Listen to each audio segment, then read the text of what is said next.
I've been thinking about so many different software projects and software systems that I have built throughout my lifetime and throughout my career. And as you can imagine, when you engage in those pieces of software, right, you had the ideas down on paper, you had what was in your head, but at some point you had to put hands on keyboard, you had to put keys in, keystrokes in, and code into the system. And of course, the actual software had to come to life. And most importantly, that software had to make it to production and become a living, breathing thing that users engaged with, where you could get real feedback. But all along that journey, things fundamentally changed from the moment you had it as an idea in your head to software actually built and compiled and ready to run, and of course, software and a system that users actually saw. So I've been thinking about that as I talked to Ben Darnell, co-founder and CTO of Cockroach Labs, the distributed database company. And I find that name, Cockroach Labs, so very interesting. The name's been really good. It's a really distinctive, memorable name. Unlike some of our peers in the database space, it's once you hear CockroachDB, you'll always remember us. But when you get outside of tech circles, it can be a little more of a liability. I was applying for a mortgage a couple of years ago and got asked whether I owned an exterminator company. I can imagine you out there with a backpack on, a little spray can, making sure that you fix all the bugs in someone's house. This is Code Comments, an original podcast from Red Hat. I'm Burr Sutter, and here again is Ben Darnell. So the story actually starts about 10 years ago at another startup called Viewfinder. We were building a mobile photo sharing app. And I was with Spencer Kimball and Peter Mattis, who would go on to be my co-founders at Cockroach Labs. We'd all spent a lot of time at Google, and this was one of our first experiences building an app from scratch outside of Google. And so we were looking around for databases to use, and we were really kind of disappointed in everything that we saw. We had gotten used to Google's in-house technologies like GFS and Bigtable and all these kinds of massively scalable and highly available systems. And we were looking at what our options were out in the real world, and nothing really satisfied us. We were looking at things like sharding MySQL or Cassandra or HBase or DynamoDB. We saw all these things as having a lot of compromises for our use case in comparison to some of the things that we'd used before. And so Spencer, my co-founder, actually wrote the first version of the CockroachDB design doc while we were at Viewfinder. And Peter and I kind of had to talk him down because we couldn't build a world-class database and the next big photo sharing app at the same time. So you obviously discovered while at Google, there was these limitations in the actual database server that you're using there. But at the same time, when you came out of Google, I don't know if you landed directly at the startup at that point in time, but you certainly were finding limitations with the open source ecosystem as it stood, meaning you looked at MySQL, you looked at Cassandra, you looked at PostgreSQL, et cetera, and you found limits there. Can you tell us more about that journey from Google all the way into that startup and where you were looking at the open source ecosystem around databases? Sure. So I actually went through a number of startups in between Google and this photo sharing startup. I was at FriendFeed right before they got acquired by Facebook, and a startup called Brizzly, which got acquired by AOL. And then I'd been at Dropbox for a couple of years. And all of these startups, they all had something in common. They were all using sharded MySQL as their primary data store. And so I got to see really firsthand how painful that could be at large scale.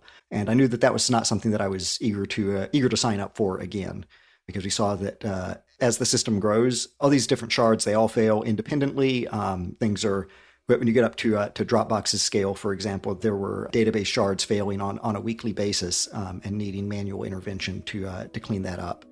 Whereas at Google with Bigtable and systems like that, we just didn't have to worry about individual failures in the same way. One thing that really defines the CockroachDB approach is that at scale, failures become very frequent. You can have small partial failures on a daily or weekly basis, and it's important to make these non-events. And that means that instead of having a big process for failing over from a primary database to a secondary, you have an automated process that can move a small chunk of data over from its primary to its secondary transparently and without losing any data. This is a big difference with a lot of traditional databases, is that failover comes with a risk of losing the last little bit of data whenever you flip the switch.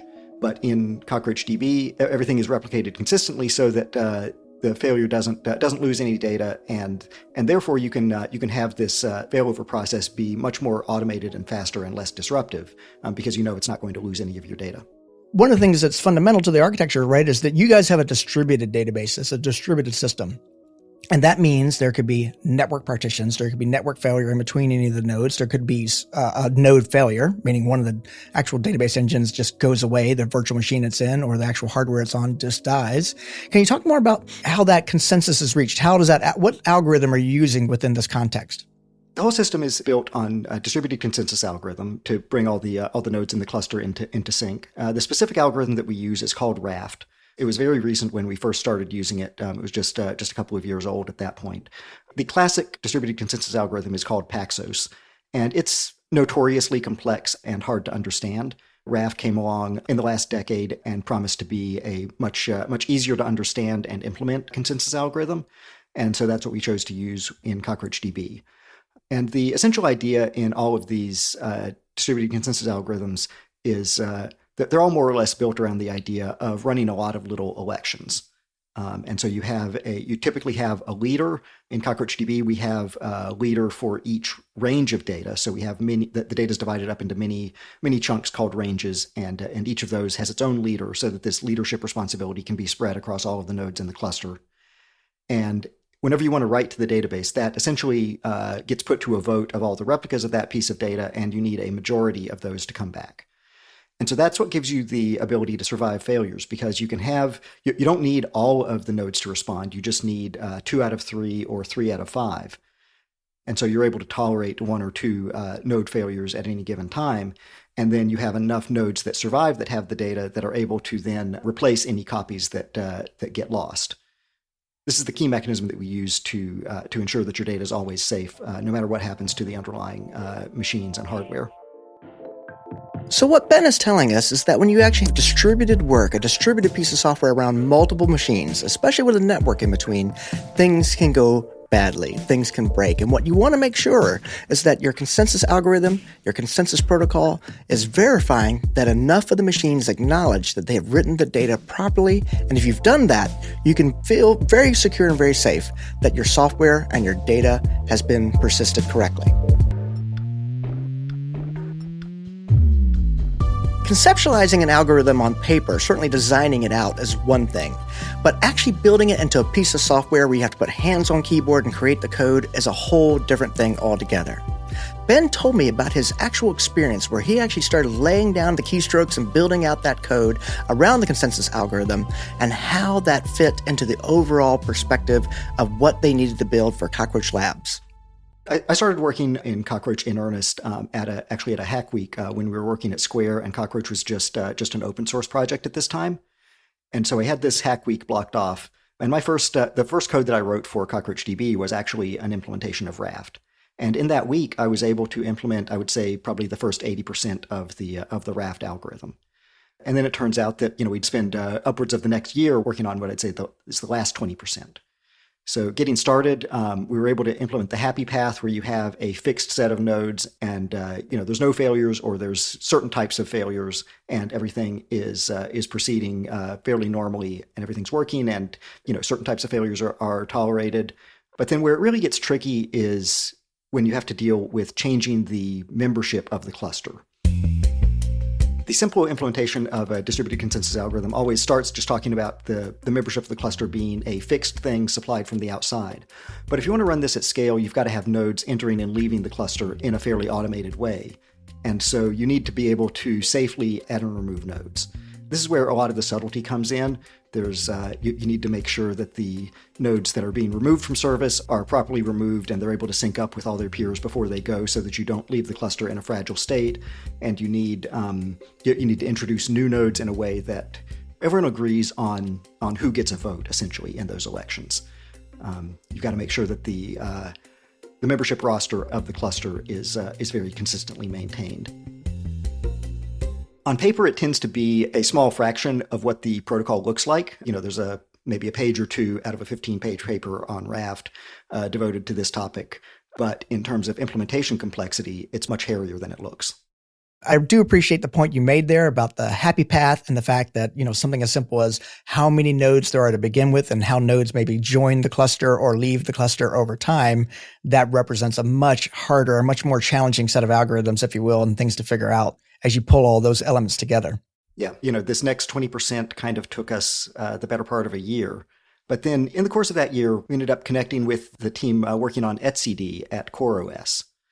And they had one of the most mature Go language implementations of Raft at the time, and they were kind of going through the same thing. They had implemented the first 80+% of the protocol, and they were working through all of the final edge cases. And so they were realizing how much work was still ahead of them and us, and how much overlap there was.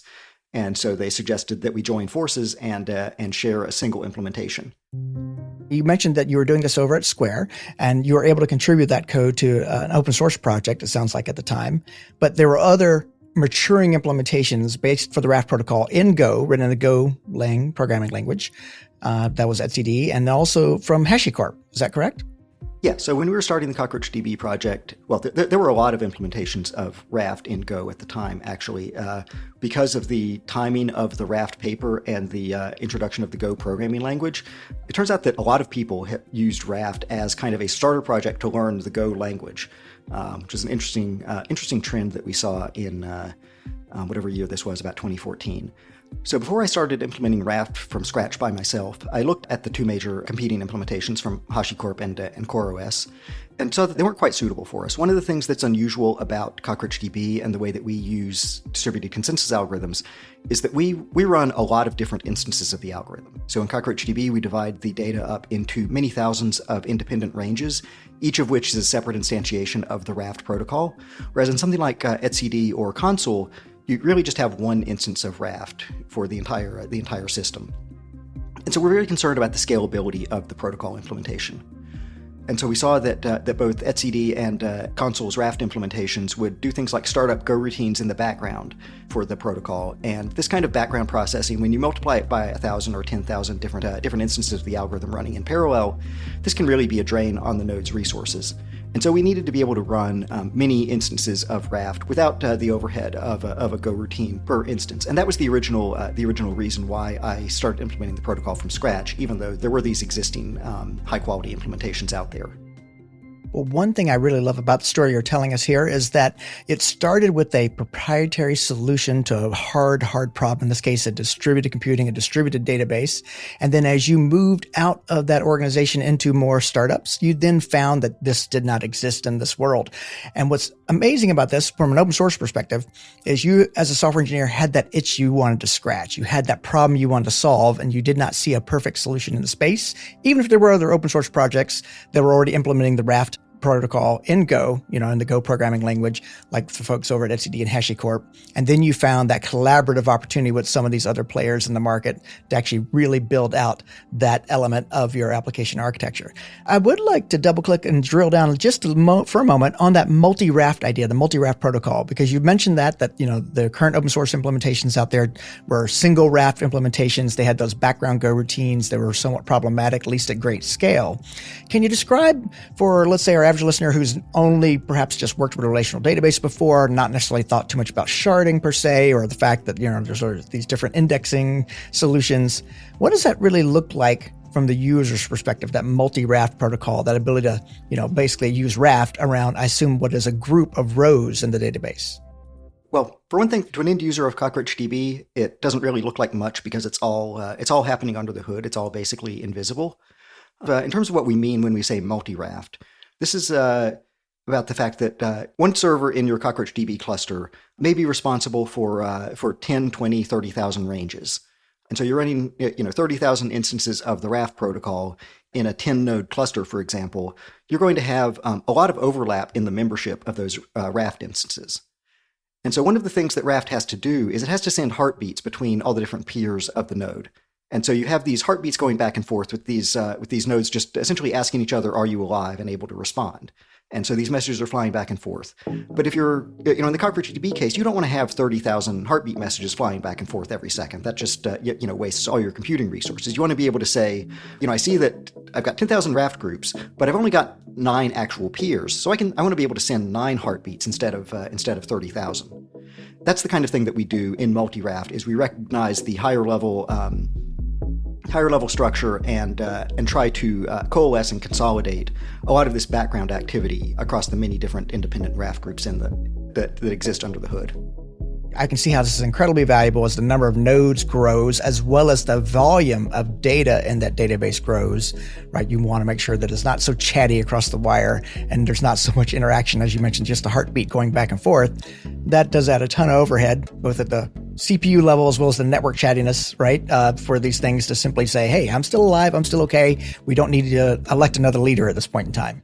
Can you tell us more about that last 20%, right? If we had 80% done in a single week and you were working with these new partners, what did it take to actually get us the rest of the way? What kind of issues did you bump into? What kind of problems did you solve?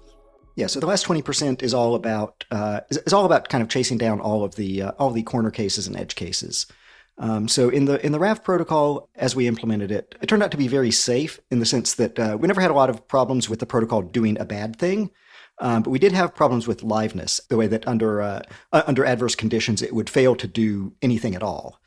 That was really trying to maximize that availability was really the long tail of work to get to 100% done. And of course, you can never make it perfectly available. This is one of the things we learned from the CAP theorem. Raft is ultimately not an available protocol in the CAP theorem's terminology. It's a consistent protocol, and so it does have times where it can't make progress. But trying to get as close to that ideal as we can in practical real world situations. Well, you mentioned CAP theorem there, and certainly a lot of people have definitely heard about that. And right, there's always the concept of, well, you get 2 out of 3, right, in that scenario, which is, we know, not exactly accurate, but the concept of consistency versus availability when facing a network partition, right? So the network partition being a key aspect of that, the failure between the different nodes. So in that case, you mentioned that availability versus consistency. It sounds like CockroachDB focuses on the consistency side, and Raft protocol definitely had you focus on that. That's right. So the CAP theorem says that in the face of our partition, we're a distributed system. We can't choose to be partition intolerant because partitions will always happen. So that means we have to choose when there is a partition. We have to choose whether we're going to keep consistency or availability. And so when push comes to shove, when we have to choose one or the other, we always choose consistency.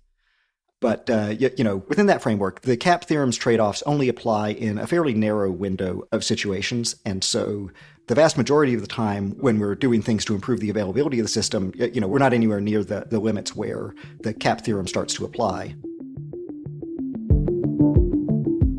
Getting to 1.0 is always an amazing moment. Your software, your creation, now has to face real end users.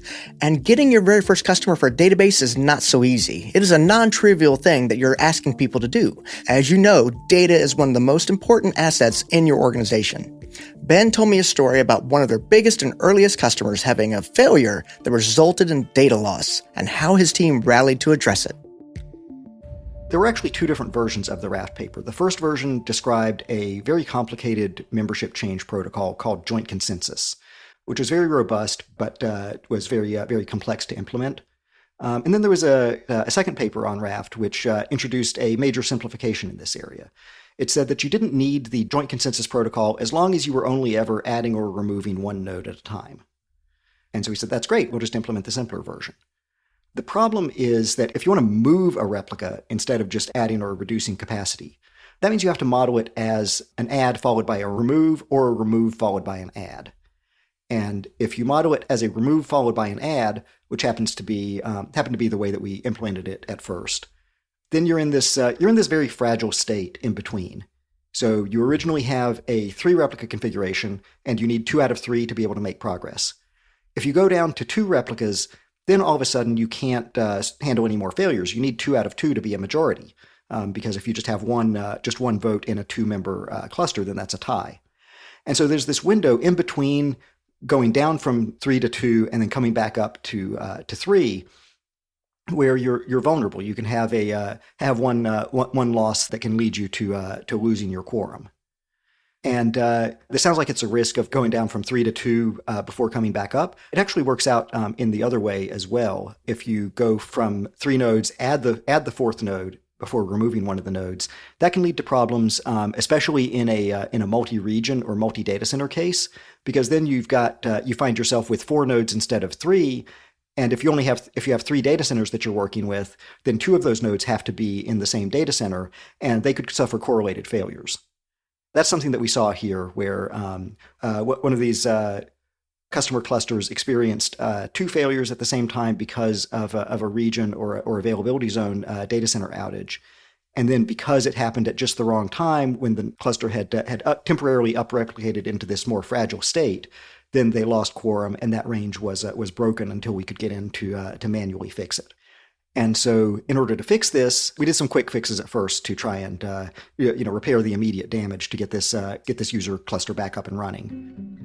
The long-term fix was to go back to this feature of joint consensus that was featured in the original Raft paper, but was kind of deprecated and almost removed from the second edition because it wasn't seen as being practically necessary.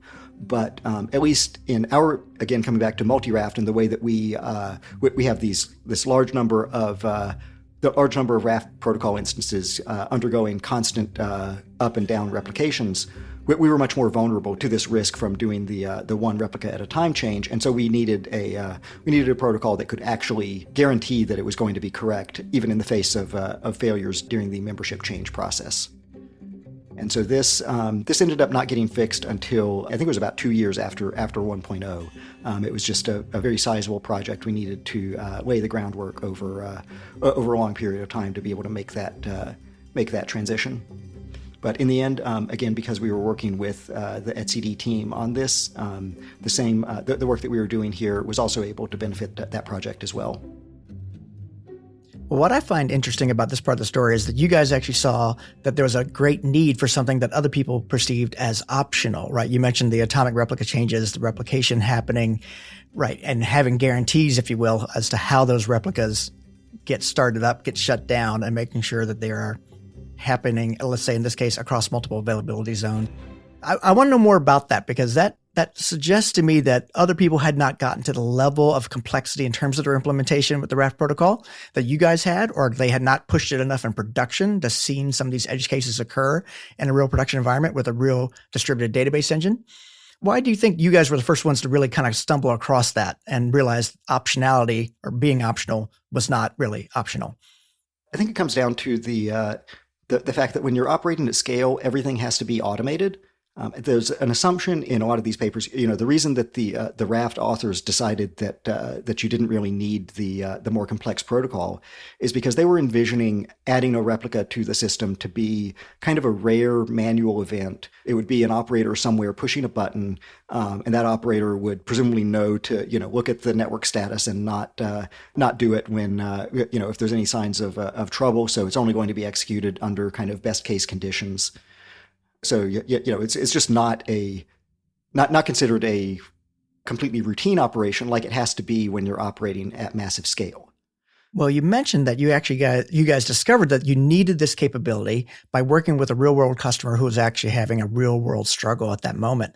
I'm kind of curious to know, what did your world look like at the moment you guys realized there was a real customer with a real problem, or losing data, they had downtime, and of course they wanted to get back up again and get back to processing again. But was it a whole company, hair on fire, we got to ring the fire alarm and get focused on it? Can you kind of describe the environment and how you guys reacted to that situation? And then of course then discovered, okay, this optional thing is really not that optional. We need to really understand how to make this better. Yeah, so obviously as a database, and especially a transactional database, making the kinds of guarantees that we claim to offer for availability and consistency, obviously losing customer data is just the worst thing we can do. And so we want to throw all available resources at the problem whenever it happens. This became the top priority. We were cranking out tools kind of on the fly to try and do a little surgery on the data on disk to try and bring the cluster back up as quickly as possible. And then the long-term fix happened at a less extreme pace because we wouldn't be able to ship that feature before a lot of testing and our next major release anyway.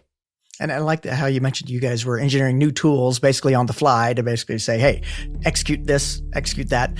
And this doesn't sound like these were just simple bash shell scripts that you had to create for the customer. These were new Go algorithms, new Go routines that you guys had to create, and they had to execute those executables, right?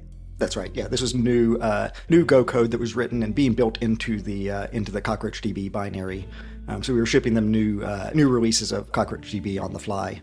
Oh, well, there's an aspect of Agile you hear about every day. We're patching our actual core engine and shipping the whole thing yet again. So you're doing multiple releases within an hour in this case, it sounds like, or a few hours. How long was the window that you guys were working in this state? Fortunately, because of the way data is divided up in CockroachDB, this did not manifest as a total outage for the customer. It was the cluster was still 99+% available. It was just that there were certain records that were unavailable, and so the customer was able to get by in this state. It ended up taking us I don't remember exactly it was a couple of days, I think, to get it all done. Well, you bring up a great point there about the fact that not everything was down. I think that's something that I missed initially, and we probably should talk about a little bit more. The name Cockroach suggests this thing is unkillable. Most of the application and users' applications in the database was up and running. Everything was okay, except for a few isolated records. And that's related to the way you guys actually distribute the data.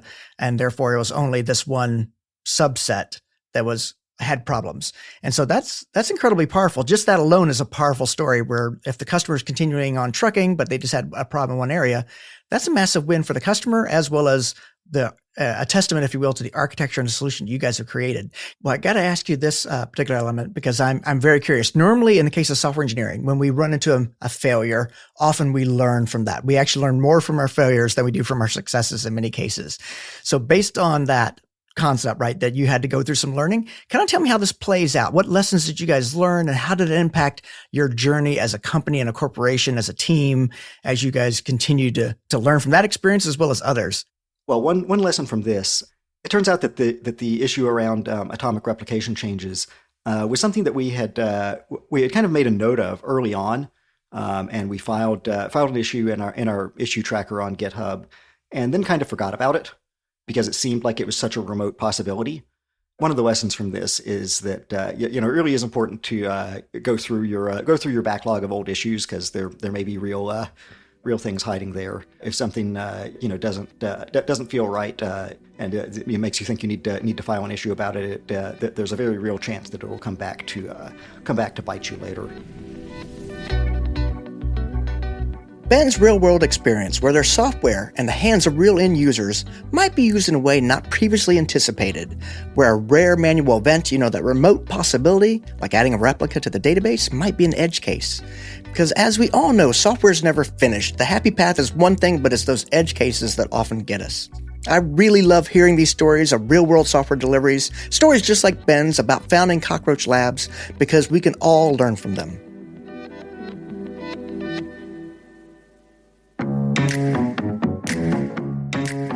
We want to thank Ben Darnell for coming on the show.